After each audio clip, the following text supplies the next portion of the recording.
अस्सलाम वालेकुम viewers, ज़ेमरा news के साथ मैं हूं बुशरा भट्ट जी। तो हम इस वक्त यहाँ पर सर्विसेज हॉस्पिटल में मौजूद थे। यहाँ पे हमारे साथ YDA के प्रेसिडेंट मुदस्सिर नवाज साहब मौजूद हैं। यहाँ पर सबसे पहले तो हम इनसे इनकी तंजीम के बारे में पूछेंगे कि ये किन मकासद पर काम कर रही है। इसके अलावा कोरोना के हवाले से भी कुछ गुफ्तगू करेंगे, तो आइए इनसे बात करते हैं। जी अस्सलाम वालेकुम सर, कैसे हैं आप? अल्लाह का शुक्र, आप सुनाएं। जी अल्हम्दुलिल्लाह। अच्छा सर, आप सबसे पहले हमें ये बताएं कि YDA के बारे में आप हमें थोड़ा सा बताएं कि ये तंजीम आपकी किन मकासद पे काम कर रही है। देखिए, तंजीम जब भी माशरे में अप्रेशन आती है, आपको लोगों के हकूक़ को दबाया जाता है, उनकी आवाज़ को दबाया जाता है, तो तब तंजीमें जन्म लेती हैं। ठीक है, तंजीमों का मकसद ही सिर्फ ये होता है कि हकूक़ के ख़िलाफ़ जो आपके हकूक़ दबाए जा रहे हैं उनके ख़िलाफ़ अपनी आवाज़ उठाना। तो YDA का बेसिकली मकसद ये था। YDA से पहले डॉक्टर्स कम्युनिटी के हालात ये थे कि आप सेक्रेटेरिएट में चले जाएं तो कोई आपको अंदर तक नहीं आने देता था। अब अपने हकूक़ की बात करने के लिए भी आपको वहाँ पे रिश्वत लगानी पड़ती थी, आपको प्रोफेसर्स की मिन्नत तरला करना पड़ता था। उसके बावजूद आप स्नैप थे। मेरा ख्याल है कोई आम मज़दूर की अगर हम पे की बात करें कि हम कहा जाता है कि we are the cream of the nation, कि दुनिया में सबसे ज़्यादा जो मुश्किल पढ़ाई है वो MBBS है। जब वो बंदा ये करके अपनी सारी ज़िंदगी डेडिकेट करके वो एक फील्ड में आता है तो एक्सपेक्टेशंस बहुत ज़्यादा बढ़ जाती हैं। जब उसके अकॉर्डिंगली आपको आगे से उसका रिवॉर्ड ना मिले ना तो आप डिप्रेशन में जाना शुरू हो जाते हो। खाली आपकी जो है वो प्रोफेशनल लाइफ डिस्टर्ब नहीं होती, आपकी फैमिली लाइफ डिस्टर्ब नहीं होती, आपकी इकोनॉमिकल लाइफ डिस्टर्ब नहीं होती, आपकी ओवरऑल एक पूरी ही चीज़ें डिस्टर्ब हो जाती हैं। जिसके बाद आप देखें कि एक डिप्रेशन और एक जो है ना वो सेल्फ़ कॉन्फिडेंस आपका चैटर होना शुरू हो जाता है। तो YDA का बेसिकली मकसद ये है कि डॉक्टर्स और उनके हकूक़ के लिए काम करना। अब आप देखें रिसेंटली कोई गाहे बगाहे हम कोई ना कोई इशू उठाते रहते हैं। एक पहले से एक गलत तासुर दे दिया गया था कि शायद YDA सिर्फ काम ना करने के बहाने या तनख्वाहों की बात ही करते हैं। लेकिन अब जब आप सिस्टम में आके देखते हैं ना, जिस तरह आप मीडिया पर्सन आप लोग रोज़ाना जाते हैं, हॉस्पिटल्स में जाते हैं, वार्ड्स में जाते हैं और आपको रोज़ नए नए इश्यूज़ मिलते रहते हैं। वो क्यों है कि जब आपकी इंतज़ामिया जिनका काम ये है कि चीज़ों को ऑर्गेनाइज़ करना है, एडमिनिस्ट्रेशन का काम क्या है कि चीज़ों को अच्छे तरीके से चलाना, जब वो नहीं चल रही होती तो वहाँ पे ऑपरेशन होती है। वहाँ पे लोगों के जब हकूक़ सल्ब होते हैं तो लोग किसी ऐसी तंजीम की तरफ, किसी ऐसी आवाज़ की तरफ देखते हैं जो उनकी नुमाइंदगी कर सके। तो वहाँ पे भी ऑटोमेटिकली जो है वो YDA का बनाने का मकसद ही ये था। और आज भी देखें आप, कभी हम मरीज़ डॉक्टर पे तशद्दुद हो गया तो उस पर आवाज़ किसने उठाई होती है, कभी डॉक्टर्स को सीट नहीं है तो उस पर आवाज़ किसने उठाई है, कभी कुछ लोगों को उनकी जिस तरह अभी रिसेंट इशू आया है CIP का, तो आप देखें कि पहले उन्होंने MBBS किया, उसके बाद उन्होंने हाउस जॉब की ट्रेनिंग होती है वो की, उसके बाद स्पेशलाइजेशन का एक एग्ज़ाम होता है, वो मतलब जिस तरह FCPS है या MD-MS है, इस एग्ज़ाम को जस्ट पास करने के लिए स्टूडेंट्स को 6 महीने दिन में 16 से 18 घंटे पढ़ना पड़ता है। अब वो इतनी मेहनत करके जब उन्होंने जो एक सारा इनका क्राइटेरिया है वो पूरा कर लिया है और वो अब इस उम्मीद से है कि हम इंशाल्लाह अब अपनी आगे ट्रेनिंग शुरू करेंगे, अपने कैरियर को परस्यू करेंगे, तो वहाँ भी उन्हें पता चलता है कि हुकूमती नाअहली आप उसको कह लें, आप उसको डिपार्टमेंट्स की केयरलेसनेस एटीट्यूड कह लें, आप उनकी सेल्फिशनेस कह लें, कि एक चीज़ का पहले से पता है कि हमारा ये एक डिज़ाइन क्राइटेरिया है, वो हम डॉक्टर्स ने तो नहीं बनाया ना, वो इन्हीं लोगों ने बनाया है कि हम इसके तहत इंडक्शन करेंगे या इस चीज़ को फॉलो करेंगे, इस प्रोटोकॉल को फॉलो करेंगे। हम उसी प्रोटोकॉल के तहत डॉक्टर अपना सारी ज़िंदगी लगा के, मेहनत लगा के जब वहाँ तक पहुँचता है तो उसको पता चलता है कि डिपार्टमेंट की नाअहली थी और उसकी मेहनत ज़ाया हो गई है।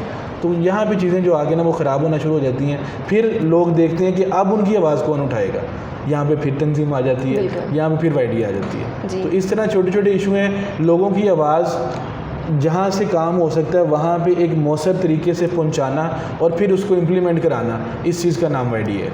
ओके अच्छा सर, हम पहले काफ़ी देखते थे, नज़र आता था कि यंग डॉक्टर जो हैं वो आए रोज़ एहतजाज उनके हो रहे होते थे, तो अब ये चीज़ काफ़ी हद तक कम हो गई है।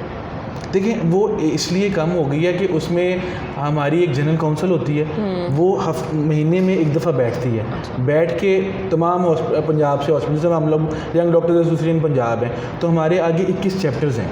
जिस तरह ये सर्विसेज हॉस्पिटल में इस टाइम आप बैठे हैं तो ये एक चैप्टर है। यहाँ पे जो इश्यूज़ होंगे जब हम महीने बाद मिलते हैं तो वो चीज़ें डिस्कस होती हैं। अभी भी परसों हमारी जनरल काउंसिल की मीटिंग होने जा रही है इन इश्यूज़ को लेके, तो वहाँ पे हर हॉस्पिटल का नुमाइंदा आके अपने हॉस्पिटल के इश्यूज़ बताता है, फिर जनरल काउंसिल उसको एड्रेस करती है कि ये इसको हमने किस तरह इस इशू को टेकअप करना है और कहाँ पे लेके जाना है। तो जब आप साथ हम पॉलिसी बना रहे होते हैं, उस पॉलिसी को, हर हुकूमत की पॉलिसी, उनका हर एक्ट को हम टाइमली जज करके एक्ट कर रहे होते हैं। अगर वो गलत हो रहा हो तो उसको हम जिस भी तरीके से आवाज़ उठानी है वो उठाते हैं। तो वहाँ पे क्या होता है, जब स्टेक होल्डर्स इन चीज़ों का ज़िम्मा उठा लेते हैं तो गलतियाँ होने के चांसेस कम हो जाते हैं, क्योंकि हुकूमतें वक्त को भी पता होता है कि अगर हमने कोई भी जो है वो नाइंसाफ़ी करने की कोशिश की तो हमें बड़ा टफ टाइम दिया जाएगा। बिल्कुल। अच्छा सर, आजकल हमें ये इशू वगैरह देखने में आ रहा है कि जो यंग डॉक्टर्स हैं, ये जो डॉक्टर्स हैं, उनकी ट्रेनिंग में 70% जो है वो सीटों में उनकी कमी कर दी गई है। तो मतलब ये क्या है, ऐसा मतलब क्यों है? ये भी ना एक अपनी नौयत का एक ऐसा वाक़या जो आपको शायद पाकिस्तान में मिलेगा। आप देखिए, मैं जो आपको पहले ही बता रहा था वो यही बता रहा था कि जब आप MBBS करते हो, हाउस जॉब करते हो, उसके बाद एग्ज़ाम देते हो, एग्ज़ाम के बाद आपकी FCPS या स्पेशलाइजेशन की ट्रेनिंग शुरू हो जाती है। इसमें हमारा पाकिस्तान में, पंजाब में MS MD का प्रोग्राम भी है, FCPS प्रोग्राम भी है, 2 प्रोग्राम चल रहे हैं। तो उसमें एक ना इनका क्राइटेरिया था सेंट्रल इंडक्शन पॉलिसी आने के बाद कि ये अलॉटेड सीट्स हैं इन हॉस्पिटल्स की, इन डिपार्टमेंट्स की। लेकिन कुछ अर्सा पहले इन्होंने कहा था कि आप जो है वो PMDC को PMC में चेंज कर दिया, कुछ थोड़ी सी चीज़ें मैनेजमेंट में चेंज हुई, तो उन्होंने एक लेटर निकाल दिया कि जी सिर्फ उन इदारों के पे इंडक्शन होगी जहाँ पे जो लोग PMC से अप्रूव्ड हैं। अच्छा। अब ये एक आम डॉक्टर का काम नहीं है कि PMC से अप्रूव करवाना। ये कंसर्न डिपार्टमेंट्स, अगर हम सर्विसेज की बात करें तो सर्विसेज हॉस्पिटल अगर PMC जो अब नया PMC बन गया है, इससे अप्रूव नहीं है तो इसकी ज़िम्मेदारी किसकी है? या यहाँ की एडमिन की, या यहाँ के प्रोफेसर्स की, या कंसर्न डिपार्टमेंट PMC है उनकी, कि उनका एक इतना बड़ा टर्शरी केयर हॉस्पिटल है जो उनसे अप्रूव नहीं है और वो वहाँ पे ट्रेनिंग माजी में भी चलती आ रही है, आगे भी लोग करेंगे, तो उसके ऊपर कोई हल नहीं उठाया जाता। तो at all of the sudden क्या होता है कि जब इंडक्शन की डेट आती है तो तब वो सीटें वहाँ से माइनस कर दी जाती हैं कि ये लोग तो अप्रूव यहाँ पे जो है रिकगनाइज़ नहीं है, लिहाजा यहाँ पे ट्रेनिंग नहीं होगी। That's it. अच्छा, तो आप क्या समझते हैं इन सब के लिए इनका हल क्या है? मतलब कैसे निकल सकता है, क्या करना चाहिए? अब देखें, इसका हल हमने बड़ा एक आसान बताया। देखें, आपको कहीं ना कहीं जाके एक डेडलाइन देनी पड़ेगी, एक लाइन लगानी पड़ेगी जिसको फॉलो कर सकें। अगर आप हमारी डॉक्टर्स कम्युनिटी की बात करें तो हम लोग हमेशा से जो इन्होंने देखें, जिस तरह मैंने आपको बार बार ये दूसरी तीसरी बार बताया है कि हाउस जॉब हो गई, एग्ज़ाम हो गया, आपने किसी को ट्रेनिंग देने के लिए क्या करना है, कोई क्राइटेरिया सेट करना है। जब आपने वो क्राइटेरिया सेट कर लिया तो आपने फिर ये मेक श्योर करना है कि वो इम्प्लीमेंट भी हो। उसका जो है ना, फिर आप वो आएँ बाएँ शायद से काम ना लें कि जी उसका कसूर है, उसका कसूर है। अब स्टूडेंट्स क्या करते हैं, वो एग्ज़ाम पास करते हैं, फिर उसके CIP में इंडक्शन के जो है हमारे पर एक बहुत बड़ा कर्ज जो है पिछले दौर में नजम शाह ने हमारे ऊपर डाल दिया कि आप CIP के थ्रू, सेंट्रल इंडक्शन पॉलिसी के थ्रू आप जो है ना वो स्पेशलाइजेशन के लिए आएंगे डिफरेंट टर्शरी केयर हॉस्पिटल्स में। फॉलो ये करने की कोशिश करते हैं डेवलप्ड कंट्रीज़ को, और ये ज़हन से हम भूल जाते हैं कि हम एक डेवलपिंग कंट्री हैं, तो हमने उसके अकॉर्डिंगली चलना है। तो उसमें ये है कि जब तक आप एक डेडलाइन नहीं देंगे, और हमने इनको कल कहा है कि आपने जब एक क्राइटेरिया बना लिया है उसके बाद फिर ये छोड़ें, वो अप्रूव है वो नहीं है, वो आपकी ज़िम्मेदारी है। हमारा है कि नारा है वो क्या है, इंडक्शन फॉर ऑल, कि सबकी इंडक्शन होनी चाहिए। अगर आप सबकी इंडक्शन नहीं कर सकते तो आप फिर पहले से लोगों को बताएं।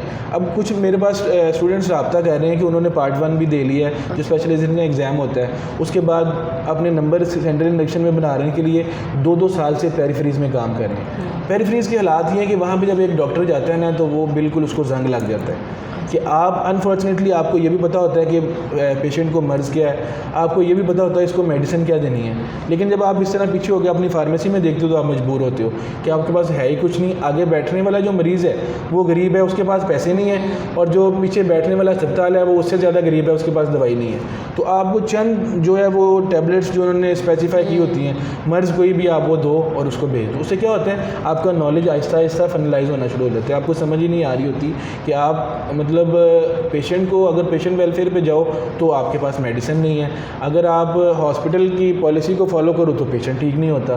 तो उसे ना इस मेंटल टॉर्चर से फिर वहाँ पे रोज़मर्रा की जो इंटरवेंशंस होती हैं, कोई पॉलिटिकल प्रेशर आ गया है, कोई वोट के आ गया, सिक्योरिटी के इश्यूज़ होते हैं, उन सारी चीज़ों को बर्दाश्त करने के बाद जब वो ये समझता है कि अब मेरा टाइम आ गया है कि मैं स्पेशलाइजेशन करूँ, मैं अपना कैरियर आगे अपनी मर्ज़ी के मुताबिक चला सकूँ, तो वहाँ पर आकर उसको फिर ये हर्डल्स आना शुरू हो जाती हैं। तो ये प्रॉब्लम जो है ना, ये बहुत ज़्यादा सवेर होती जा रही है, इस पर अगर इन्होंने होश के नाखून ना लिए तो आइंदा अनफॉर्चुनेटली इस तरह की चीज़ें जाएंगी कि आपका सिस्टम चोक होना शुरू हो जाएगा। जी, तो यहाँ पर हमारे साथ यंग डॉक्टर्स एसोसिएशन के प्रेसिडेंट मुदस्सिर नवाज साहब मौजूद थे।